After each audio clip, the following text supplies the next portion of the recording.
어떤 부자가 있었는데 그는 자색 옷과 고운 베옷을 입고 날마다 즐겁고 호화롭게 살았습니다. 그런데 그 집 대문 앞에는 나사로라 하는 거지 하나가 헌데투성이 몸으로 누워서 그 부자의 상에서 떨어지는 부스러기로 배를 채우려 했습니다. 개들까지도 와서 그의 헌대를 핥았습니다. 한쪽은 넘치는 풍요로움이며 다른 한쪽은 극심한 궁핍입니다. 그런데 이 두 사람이 죽은 다음에 형편이 완전히 뒤바뀌었습니다. 그러다가 그 거지는 죽어서 천사들에게 이끌려가서 아브라함의 품에 안겼습니다. 그 부자도 죽어서 묻혔습니다. 부자가 지옥에서 고통을 당하다가 눈을 들어서 보니 멀리 아브라함이 보이고 그 품에 나사로가 있었습니다. 그래서 그가 소리질러 말하기를 아버지 아브라함, 나를 불쌍히 여겨주십시오. 나사로를 보내서 그 손가락 끝에 물을 찍어서 내 혀를 시원하게 하도록 하여 주십시오.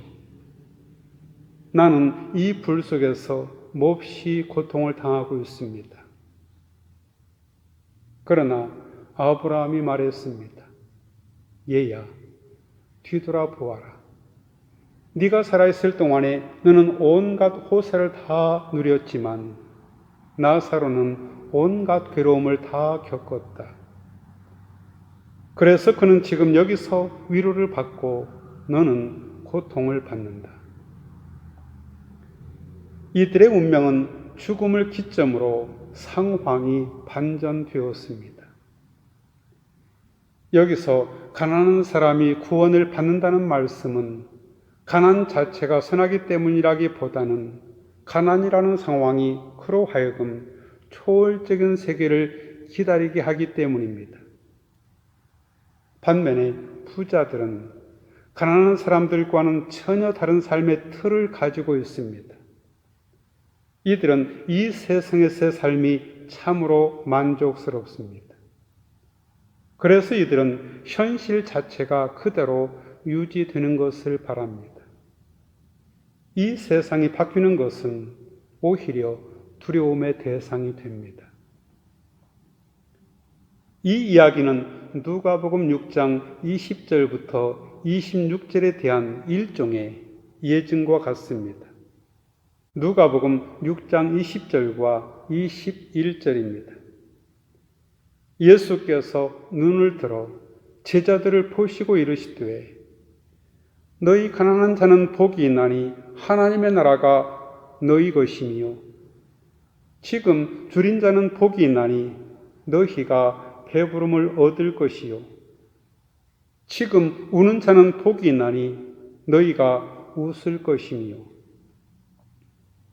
예수님의 이 축복 선언은 사회적인 곤궁의 적나라한 궁핍을 강력하게 반영하고 있습니다. 예수님은 그러한 궁핍에 빠져 있는 사람들에게 이렇게 직접 말씀하고 계십니다. 너희 가난한 자는 복이 있다. 반면에 이러한 구체적인 궁핍을 배경으로 하여 이 축복 선언에 대응하는 일련의 저주 선언이 보충되고 있습니다. 그것은 부자들을 대상으로 겨냥한 것입니다. 누가복음 6장 24절부터 26절입니다. 그러나 화 있을진저 너희 부요한 자여 너희는 너희의 위로를 이미 받았도다. 화 있을진저 너희 지금 배부른 자여 너희는 줄이리로다. 화 있을진저 너희 지금 웃는 자여 너희가 애통하며 울리로다. 누가복음서에는 특별히 가난한 자들에 대한 하나님의 편애가 예리하게 선포되고 있습니다. 반면에 완악한 부자들에 대해서는 심판이 임박해 있음이 선포됩니다. 이에 상응하여 예수님의 제자들은 가난한 사람들에게 속하거나 또는 가난한 사람들과 연대하고 심지어 그것을 뛰어넘어 스스로 가난한 사람이 되어야 합니다. 누가복음 12장 33절입니다. 너희 소유를 팔아 구제하여 낡아지지 아니하는 배낭을 만들라. 곧 하늘에 둔 바 다함이 없는 보물이니 거기는 도둑도 가까이 하는 일이 없고 좀도 먹는 일이 없느니라. 오늘 본문에 등장하는 나사로라 하는 이름은 히브리어의 엘레아자르, 우리말로 번역하면 하나님이 도우신다, 하나님이 도우셨다를 그리스어한 형태입니다. 나사로는 모든 가난한 사람을 대표합니다. 가난한 사람이란 유대의 빈자와 유대교 신앙의 경건성을 일치시켜 오직 하나님으로부터만 도움을 기대하는 사람들입니다. 이들은 옛날부터 이스라엘에서 특별한 역할을 했던 존재들이었습니다. 왜냐하면 이들의 가난이 그들 주변의 부자들의 몰인정한 소유욕의 결과인 이상 하나님은 옛날부터 가난한 사람들의 특별한 변호자가 되어 주셨기 때문입니다. 그들은 가난하고 구차한 삶으로 인하여 자신들의 소망을 전적으로 하나님께만 두어야 했습니다. 가난으로 인하여 그들은 오로지 하나님으로부터 삶의 충족을 기대하도록 점점 더 강요받았고 마침내 그들은 하나님의 강렬하고도 특별한 관계 속으로 들어갔습니다. 이를 바탕으로 이스라엘에서는 가난한 이들의 경건성이라는 특별한 사상이 발전했습니다. 그러다가 거지 나사로는 죽어서 천사들에게 이끌려가서 아브라함의 품에 안기었습니다. 그는 죽은 후 영원한 생명의 잔치에서 영예로운 자리를 차지하게 됩니다. 즉 아브라함의 품에 안깁니다. 그 부자도 죽어서 묻혔습니다.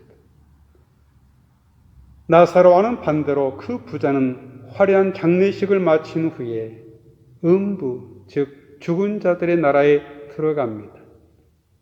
여기서 음부는 지옥 곧 악마들을 위한 피안의 형벌 장소로 나타납니다. 지옥은 신약 성경에서 마지막 심판이 있은 다음에 벌 받을 자를 벌 주는 장소를 말합니다. 지옥은 보통 그리스 말 게헨나를 번역한 것으로 이 그리스 말은 히브리 말 게힌놈을 배경으로 합니다. 흰놈의 골짜기는 이방 신들의 우상신인 몰렉을 예배하거나 인신 곧 사람의 몸을 희생 제물로 바치던 곳입니다. 그 후 폐지되어 흰놈의 골짜기는 예루살렘의 쓰레기를 태우는 곳으로 사용되었습니다. 그래서 지옥은 예루살렘 서남쪽에 있는 흰놈의 골짜기에서 유래된 그리스어 게헨나에 대한 우리말 번역입니다. 신약 성서에서 이 말은 악인들이 마지막 날에 벌을 받는 곳이나 상태를 뜻하고 있습니다. 부자가 지옥에서 고통을 당하다가 눈을 들어서 보니 멀리 아브라함이 보이고 그의 품에 나사로가 있었습니다. 그래서 그가 소리를 질러 말하기를 아버지 아브라함이여 나를 불쌍히 여겨 주십시오. 나사로를 보내서 그 손가락 끝에 물을 찍어서 내 혀를 시원하게 하도록 하여 주십시오. 나는 이 불 속에서 몹시 고통을 당하고 있습니다. 그러나 아브라함이 말했습니다. 얘야 뒤돌아 보아라. 네가 살아있을 동안에 너는 온갖 호사를 다 누렸지만 나사로는 온갖 괴로움을 다 겪었다. 그래서 그는 지금 여기서 위로를 받고 너는 고통을 받는다. 그뿐 아니라 우리와 너희 사이에는 큰 구렁텅이가 가로놓여 있어서 여기서 너희에게로 건너가고자 해도 갈 수 없고 거기에서 우리에게로 건너올 수도 없다. 이렇듯 저승에서 벌어진 상황, 곧 서로 왕래가 불가능한 상황은 이미 이승에서 부자와 나사로 사이에 놓여 있던 상황을 가리키고 있습니다. 부자의 삶에는 자기 집 대문간에 앉아서 구걸하며 삶을 버텨내던 나사로가 들어갈 공간이 없었습니다. 부자의 눈에는 나사로가 들어오지 않았습니다. 일종의 무관심입니다. 냉담했습니다. 부자와 나사로는 전혀 다른 세계에서 각자가 살아갈 뿐이었습니다. 부자는 그렇게 자기의 삶을 철저히 단절시켰습니다. 그 둘 사이에는 단지 큰 구렁텅이가 놓여 있을 뿐이었습니다. 그것은 기본적으로 자신과 완전히 다르다는 인식 때문입니다. 이 말씀은 예수님의 경고의 말씀으로부터 심판의 말씀이 되었습니다. 야고보서 5장 1절부터 6절입니다. 부자들은 들으십시오. 여러분에게 닥쳐올 비참한 일들을 생각하고 울며 부르짖으십시오. 여러분의 재물은 썩고 여러분의 옷들은 좀 먹었습니다. 여러분의 금과 은은 녹이 슬었으니 그 녹은 장차 여러분을 고발할 증거가 될 것이요 불과 같이 여러분의 살을 먹을 것입니다. 여러분은 세상 마지막 날에도 재물을 쌓았습니다. 여러분은 이 땅 위에서 사치와 쾌락을 누렸으며 살육의 날에 마음을 살찌게 하였습니다. 부자들은 그들의 재산을 가난한 사람에게 나눠주는 대신에 썩게 내버려 두었습니다. 이 사실은 하나님의 심판대 앞에서 그들을 고발하는 증언이 될 것입니다. 그 심판날에 부자들은 그들의 불의에 대하여 책임을 추궁당할 것입니다. 부자가 이렇게 말했습니다. 아버지여, 소원입니다. 나사로를 내 아버지 집으로 보내주십시오. 나는 형제가 5이나 있습니다. 제발 나사로가 가서 그들에게 경고하여 그들만은 고통받는 이곳에 오지 않게 하여 주십시오. 이 사람은 살아있는 자기 형제들이 더 이상 자기처럼 살다가 이런 험한 꼴을 당하지 않도록 자신이 겪고 있는 실상을 알려주고 싶었습니다. 그러나 안타깝게도 아브라함의 입을 통해서 그것은 불가능한 사건으로 규정됩니다. 아브라함이 말했습니다. 그들에게는 모세와 예언자들이 있으니 그들의 말을 들어야 한다. 이 말씀에서 전제되는 것은 모세 율법과 예언서는 매우 분명하게 가난한 자들에 대한 부자의 의무에 관해서 그리고 또한 부자가 만일 이 의무를 이행하지 않을 때 받게 될 운명에 관해서 언급되어 있다는 점입니다. 모세 율법의 말씀입니다. 신명기 15장 7절입니다. 가난한 형제에게 네 마음을 완악하게 하지 말며 네 손을 움켜쥐지 말라. 예언서의 말씀입니다. 이사야 10장 2절입니다. 가난한 자를 불공평하게 판결하여 가난한 내 백성의 권리를 박탈하며 과부에게 토색하고 고아의 것을 약탈한 자는 화 있을진저. 부자는 대답했습니다. 아닙니다. 아버지 아브라함이요. 죽은 사람들 가운데서 누가 살아나서 그들에게로 가야만 그들이 회개할 것입니다. 아브라함이 그에게 대답했습니다. 그들이 모세와 예언자들의 말을 듣지 않는다면 죽은 사람들 가운데서 누가 살아난다 해도 그들은 믿지 않을 것이다. 같이 기도하겠습니다.